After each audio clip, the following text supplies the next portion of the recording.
It's a Heidel minicast. And now, Scott Clark. It's the 100th anniversary of J. Gresham Machen's Christianity and Liberalism.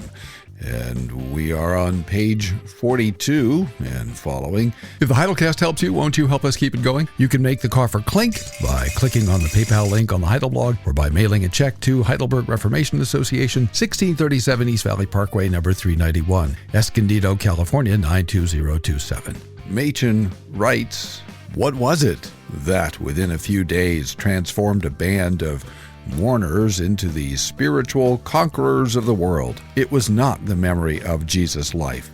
It was not the inspiration which came from past contact with him, but it was the message, 'He is risen.' That message alone gave to the disciples a living Savior, and it alone can give to us a Savior today. We shall never have vital contact with Jesus if we attend to his person and neglect the message, for it is the message which makes him ours." But the Christian message contains more than the fact of the resurrection. It is not enough to know that Jesus is alive. It is not enough to know that a wonderful person lived in the first century of the Christian era, and that a person still lives somewhere, somehow, today. Jesus lives, and that is well. But what good is it to us? We are like the inhabitants of far-off Syria or Phoenicia in the days of his flesh. There is a wonderful person who can heal every ill of body and mind, but alas, we are not with him, and the way is far.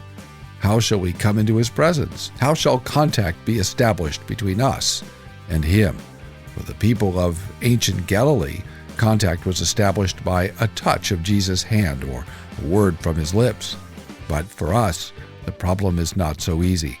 We cannot find him by the lakeshore or in crowded houses. We cannot be lowered into any room where he sits amid scribes and Pharisees. If we employ only our methods of search, we shall find ourselves on a fruitless pilgrimage. Surely, we need guidance if we are to find our Savior. And in the New Testament, we find guidance, full and free, guidance so complete as to remove all doubt, yet so simple that a child can understand.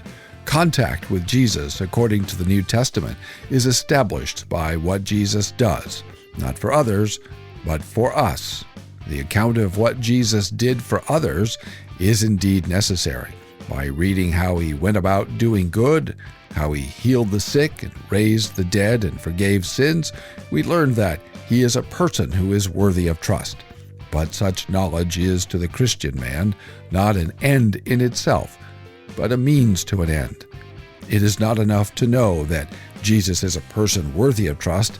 It is also necessary to know that he is willing to have us trust him. It is not enough that he saved others. We need to know that he has saved us. We need to know also that he has saved us. That knowledge is given in the story of the cross. For us, Jesus does not merely place his fingers in his ears and say, "Be opened." For us, he does not merely say, "Arise and walk," for he has done a greater thing. For us, he died. Our dreadful guilt, the condemnation of God's law, it was wiped out by an act of grace.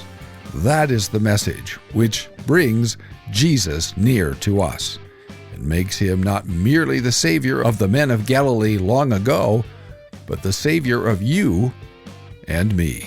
Thanks for listening. Tune in tomorrow for more from the Heidelcast, brought to you by HeidelbergReformationAssociation.org. Don't forget, when the coin in the coffer clinks, the cost of bandwidth shrinks. Copyright Heidelberg Reformation Association. All rights reserved. This is a Heidel Media production.